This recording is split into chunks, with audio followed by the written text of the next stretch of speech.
kerja di lokasi yang jalannya super ekstrim dan terjal. Halo guys, kembali lagi bersama aku si MA Kampung.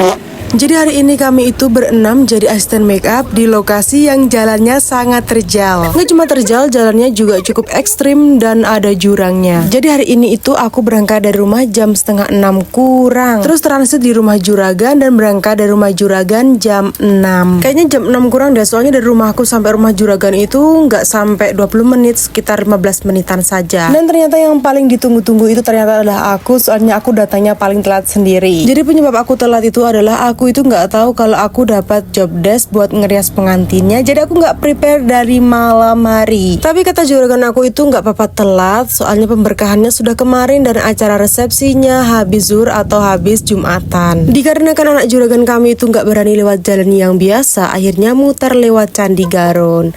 Ada yang tahu Candi Garon? Ya pokoknya lokasinya itu perbatasan antara Temanggung dan Semarang. Jadi sebenarnya aku itu mau berangkat sendiri pakai motor, tapi kata suami aku tuh jangan, soalnya habis hujan jalannya itu licin dan berbahaya. Biasanya kalau lewat jalannya ekstrim itu aku diantar suami ya guys, tapi suami aku lagi nggak di rumah, makanya aku ikut Makti buat sampai lokasi. Jadi tadi malam itu teman-teman sempat chat pribadi aku tanya mau sampai lokasi langsung atau ngumpul di rumah Makti. Jadi aku bilang langsung di rumah Makti aja, jangan ke lokasi, soalnya jalannya itu cukup ekstrim dan cukup berbahaya. Takutnya jatuh atau terjadi hal yang tidak diinginkan. Dan lebih gongnya lagi di sini terjadi miskomunikasi, yaitu Mbak Mursi tukang henna kesasar ke lokasi yang lain. Jadi di sepanjang jalan Makti itu selalu telepon Mbak Mur untuk datang ke lokasi Kalisat perbatasan Temanggung dan Semarang, bukan Kalisat Temanggung kota. Lagi dan lagi jantung kami dibuat deg-deg ser karena jalannya bercabang seperti ini. Jadi cukup sulit untuk dilalui mobil dan orang yang jarang lewat sini seperti kami. Soalnya jembatannya itu cukup licin dan kecil.